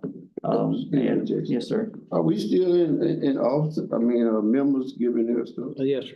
Oh, okay. Just asking. Yes, sir. Yes, sir. But that's where we are. So, the more we can continue to push, and some of the statutory changes and requirements that are coming out of Raleigh, we do know there'll be a change in state superintendent. That will change the dynamics of DPI. That was decided in the primary. I'm not getting to the politics of it, but we will know there'll be a new person in Raleigh. So whichever that direction it goes. But it depends on, like in the previous administration at the state, we're really pushing iStation, which y'all ask your teachers now, that lasted for a little while. Tried to put every kid through that, and it just didn't work very well. And obviously that demise was there. But we've got to be understanding from Raleigh to Elizabethtown to every part of it. I mean, they've got to understand that every district needs to have the support and access and flexibility. If we had more flexibility, I think we could even, kids that are struggling to graduate now, and I think a lot of it goes back to those higher level courses that they probably really wouldn't need. If we would get that flexibility, we'd be able to probably get more and more. I think we could probably push our graduation rate to 99% right out the gate, if we could do that. So that's something I think we could all continue to advocate for. School Board Association, legislative agenda. I think that'd be good to say, provide more flexibility for students to have options for graduation. If I'm going to the military, make that pathway. If I'm going to go into law enforcement, we've started a law enforcement program, and that's in the curriculum handbook. It's at one site now. We're going to work it out to where both schools can participate in that. Same thing with firefighter. It's been at East Bladen historically, but now we're working out. So all high schools have that opportunity. So the more we can expand that, our CTE, but we really need that flexibility from Raleigh to really do even more. And I think we could really push the envelope if we get that. And that's what our kids need. They need to be able to have a high school experience that truly prepares them for what they're going into post-graduation. Yeah. Mm-hmm. Yeah. But you finished, Mr. Peters. Yeah, like I said, I don't want to harp on it too much, but at the end of the day, that's where I'm at with it. Learned a lot from this conference, and again, I thank you for allowing us to go. We got some work to do. We really do. We got some work to do. Yeah, we got some work to do. Yeah, when I present an argument, my intentions are not to make anyone angry or to hurt anybody's feelings. I just try to make my argument valid. And if you make an argument better than mine, then I will accept that. I'm 71 years old. I can accept about anything. And I have accepted a lot of stuff that I just thought was just off the chain. But I sit here on my telephone and I looked at this last meeting and nobody gave a valid reason why they didn't want UNC here. No one gave not one good reason. And I've been here, I've been on this board for 10 years. And I've heard over and over and over again, we don't have resources.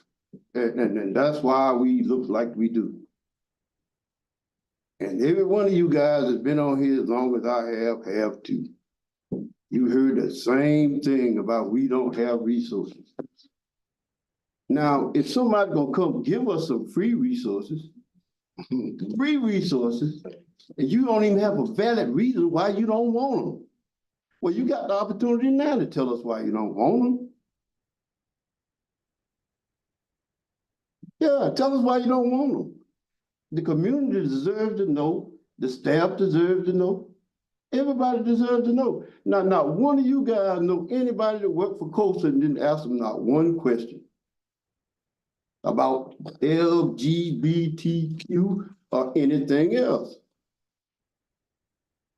And I've called and asked about the issues with Coastal. Wait a minute, hold on, Mr. Harville. Go ahead. Do anybody even know anybody that worked for Coastal?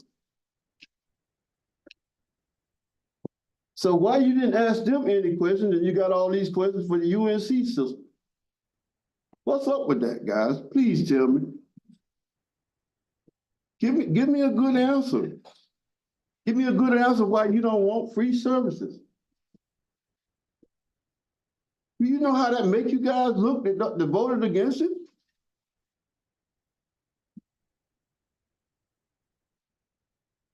And I'm not here to embarrass you. I'm embarrassed that we don't get them. And they fighting at East Blaine every day. And you know what? I thought a lot about this. Who cares how many gay people we have in our staff? Do anybody know the percentage of gay people in the staff? Can you do anything about that? I don't think so. Jesus Christ. And why are you worrying about some gay people anyway? They're not infringing on your rights.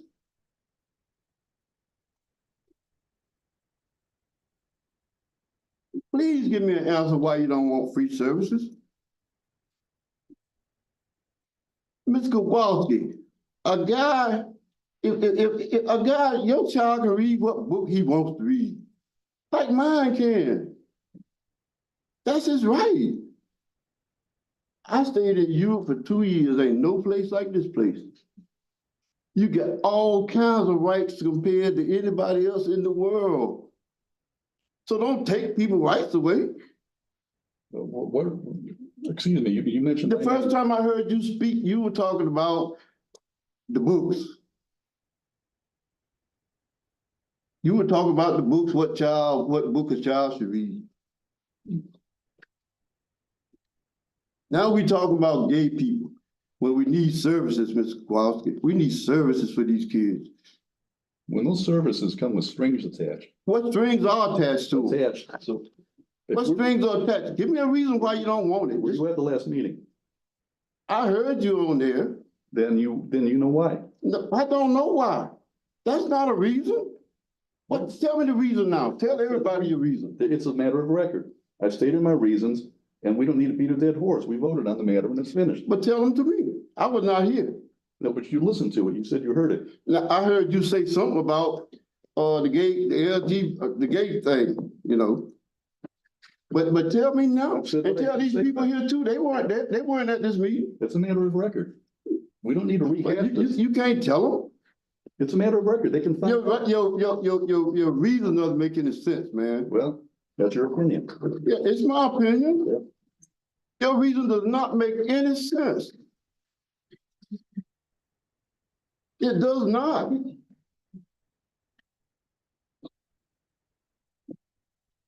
These people, these kids need these services. You talk about some gay stuff, man.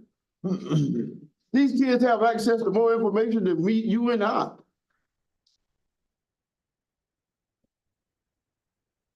Yeah. So what are you talking about? Let's get these services for these kids. I'm man. not the one who brought the gay stuff into the discussion. It doesn't matter who brought it in here, man. It really does. It does not matter who brought it in. What matters is we need services for our kids, man. They can get those services elsewhere. Where? Oh, my God. Oh, is that the only place that? Where? You don't even know who's giving services to other places. Don't know who's not. Do you know them? Christ. You sit here and you voted for Coastal. You sit here and voted for their contract. You didn't know not one person in that worked for Coastal. And what IntelliChoice? Who do you know work for IntelliChoice? And we paying for Coastal. We paying for everything. We paying for Coastal. And we paying for IntelliChoice also. And you don't know one person that works for those guys. But you ought to tell me why you don't want UNC when they're giving us free things. You don't know what question Coastal's gonna ask. Because you didn't ask them what questions they were gonna ask. The one on this board asked that question. Not to mention Coastal doesn't even have the professional personnel that UNC. They don't want professional personnel, man. They don't have the psychiatrists and things that UNC is bringing to us free.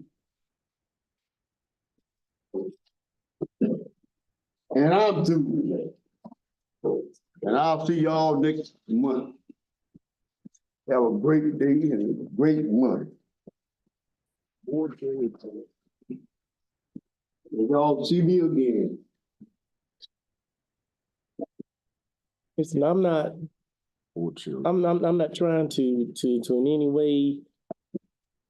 Folks, I think we need to move on. I think we've beaten this one up enough. Board chair report. I reported that we've made a vote on it. And, we've heard your concerns, and I don't think we need to berate people because of the way they voted, and we have different opinions about different things, and I think we need to be respectful of each other. And so at this time, that's the end of my report. I'll turn it over to you, Dr. Atkinson, and let you do your report. Thank you, Chairman Bennett and board members. Just want to share a few things that's kind of on the radar. The regular session of General Assembly and short session. We're in that time crunch. In fact, the regular session is convening on Wednesday this week at 12. And again, April short session starting in April. I think I shared with you all last month some of the eligible bills that are in that. And so I think they streamed some of those meetings, so you may want to check. I'll see if I can find a link and share with you all if you want to be engaged in some of that. But all that list I gave you has all those, and I think you can click and dig a little deeper, has a list of all those pending bills. One thing that they're going to be asking to add to that is a proposed new accountability model. Y'all know now we've been dealing with the 80-20 model. That's been in law for quite some time. That's the 80% proficiency, all based on a single test score versus the 20% of growth. So there's been some working groups. What the state superintendent shared with the Committee on Education and what they're proposing to do is to do a model that has 4 standalone grades and not 1 single grade. So the first one would be an academics grade that would look at the 80%, but be a single score. Second will be a progress grade. So showing the growth as a separate grade versus having it all built into one. The third would be a readiness grade. This is what we're talking about a little while ago, post-secondary success.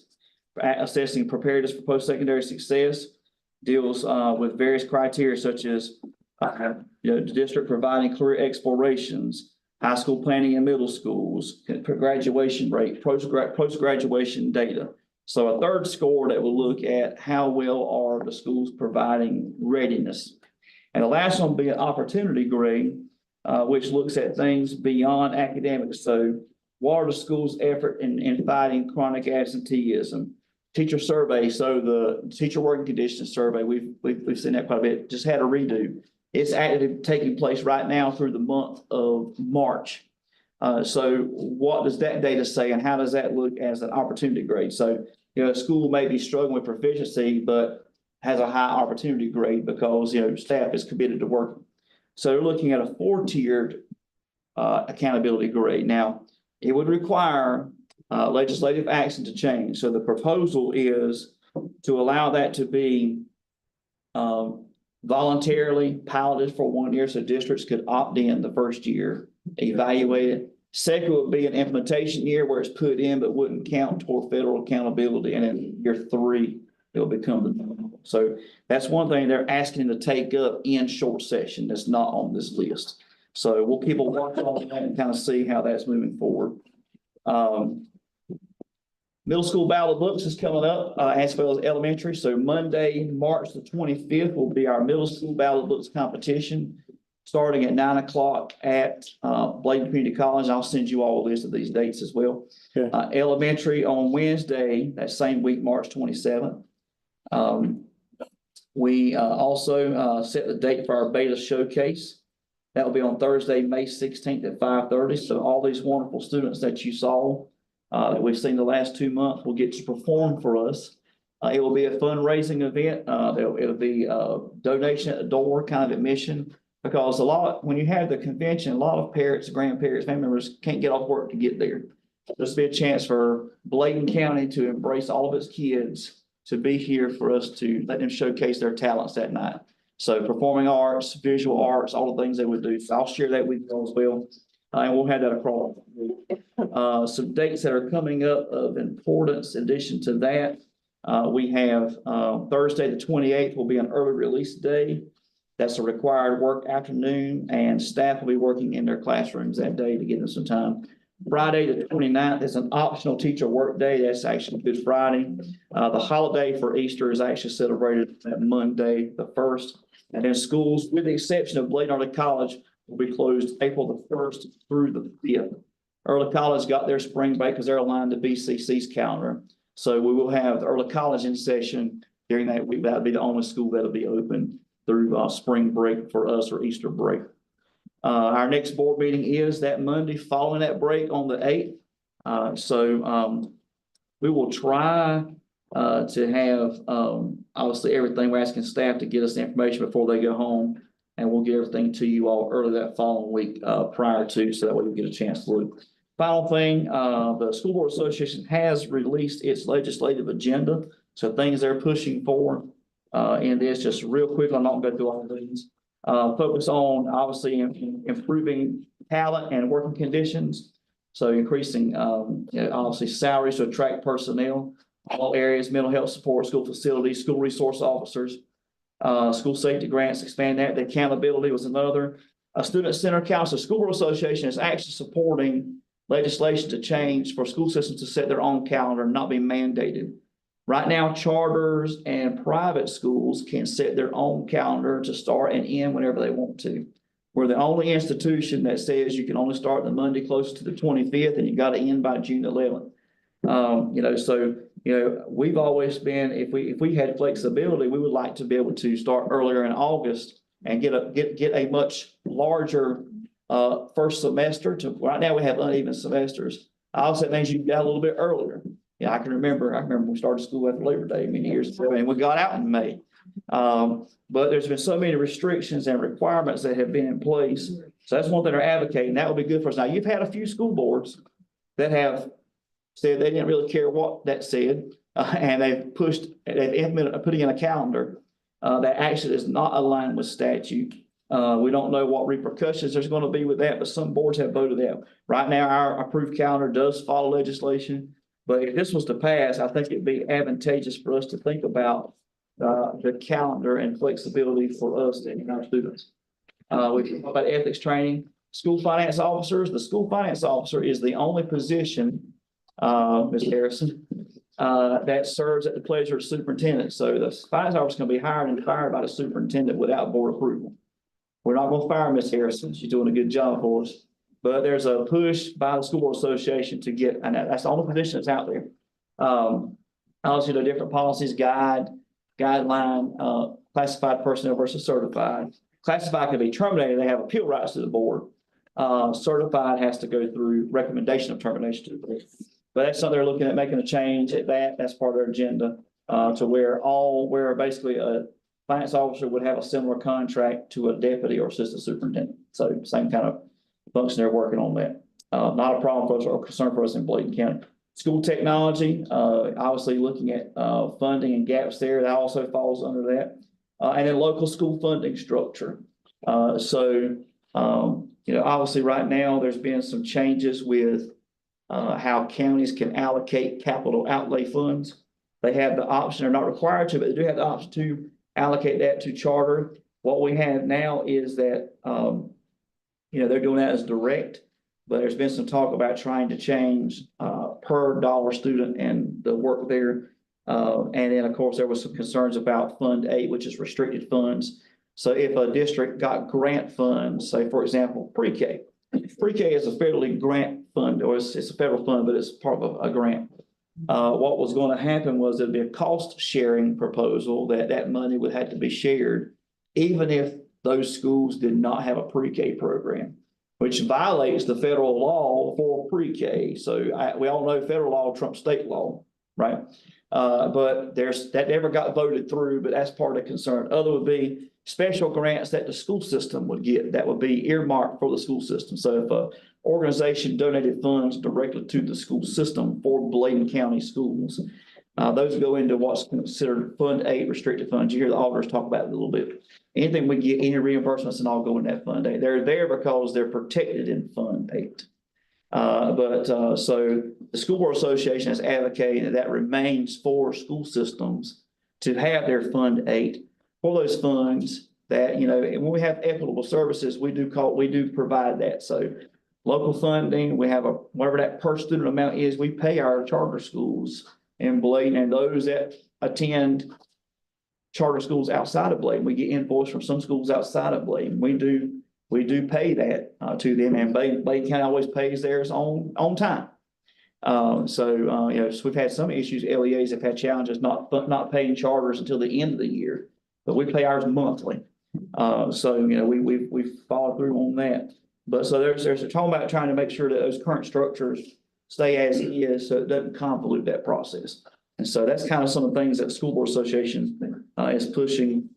So as we're kind of moving forward in that, just want to share that. Last thing is they want to obviously try to fight against the Opportunity Scholarship Program.